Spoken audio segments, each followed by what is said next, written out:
Serangan bertubi-tubi yang dilakukan oleh Rusia di wilayah Ukraina benar-benar melemahkan Ukraina.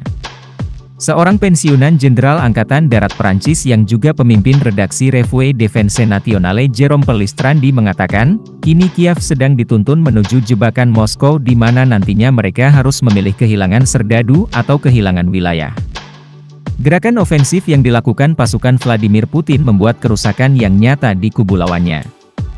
Sebagai contohnya, sejumlah kota mengalami pemadaman akibat pembangkit listrik hancur. Semikian juga dengan fasilitas-fasilitas militer seperti pabrik drone dan senjata lainnya yang mengalami kerusakan dan sementara berhenti berproduksi. Moskow sebenarnya telah menghadirkan dilema taktis kepada komando Ukraina, memaksa mereka untuk memilih antara melindungi wilayah dengan risiko kerugian besar, atau mundur dan menyerah, kata Pellistrandi dalam sebuah wawancara untuk outlet Prancis La Dépêche, Rabu, 29 Maret 2024. Sejak menaklukkan kota strategis Avdiivka pada Februari lalu, jelas Pellistrandi, Moskow terus merangsek ke barat lebih dalam ke wilayah Ukraina. Pengamat militer ini mengatakan pasukan Putin ini bakalan mencaplok Chasiv Yar dan Kharkiv.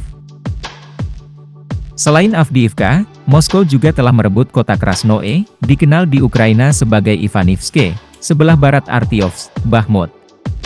Ini mencerminkan keinginan untuk menguras tenaga musuh, katanya. Militer Moskow, jelasnya, tahu betul bahwa pasukan Volodymyr Zelensky kekurangan senjata. Karenanya mereka terus-menerus menembaki wilayah-wilayah ini, tentara Rusia pada akhirnya mencegah Ukraina membangun kembali pertahanan mereka. Ini adalah cara untuk memaksa mereka menyerah dan menghabiskan persediaan senjata mereka, ujarnya.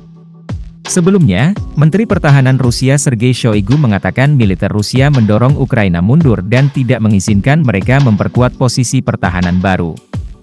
Dia juga memperkirakan korban di Ukraina sejak awal tahun berjumlah 71.000 orang dan 11.000 peralatan. Menurut Pellistrandi, pasukan Rusia mengincar Chasiv Yar dan Kramatorsk, persimpangan utama logistik Ukraina di Donbas.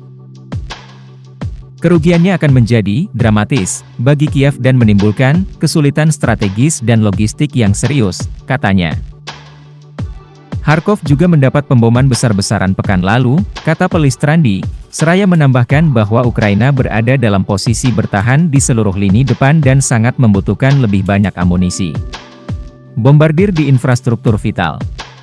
Sementara media Ukraina, Strana memberitakan bahwa dua pembangkit listrik utama Ukraina yaitu Burstinskaya dan Ladysynskaya dibombardir masing-masing oleh 8 rudal. Direktur Eksekutif DEK Dmitry Saharok mengatakan rudal Rusia menyerang dengan lebih akurat sehingga membumi hanguskan pembangkit tersebut. Pada malam tanggal 22 Maret, Rusia meluncurkan 88 rudal dan 63 drone ke puluhan fasilitas energi di beberapa wilayah di negara tersebut. Kami berhasil menembak jatuh 60%. Akibatnya, lebih dari 150 objek rusak, mulai dari gardu induk dan saluran transmisi listrik tegangan tinggi hingga pembangkit listrik tenaga panas. Pukulan tersebut juga menimpa pembangkit listrik tenaga air Dnieper, yang mengalami kerusakan serius dan, menurut para ahli, kemungkinan besar tidak akan mampu menghasilkan listrik dalam waktu dekat. Stasiun tersebut kehilangan daya sebesar 500 MW. Sedangkan Institut Studi Perang Amerika mengungkap, tentara Rusia di garis depan meningkat tajam pada tahun 2024, lapor Institut Studi Perang Amerika, ISW. Sejak dimulainya serangan mereka pada Oktober 2023, Rusia telah merebut 505 km persegi wilayah Ukraina. Dari jumlah tersebut, 300 km persegi diambil alih antara 1 Januari dan 28 Maret. Jumlah ini lebih banyak per 100 km persegi dibandingkan 3 bulan terakhir tahun 2023. Angkatan bersenjata Ukraina berusaha menghalangi Federasi Rusia mencapai keberhasilan taktis yang signifikan. Akan tetapi, mereka sudah miskin senjata, bantuan as yang mandek semakin membuat operasi militer Rusia semakin mulus.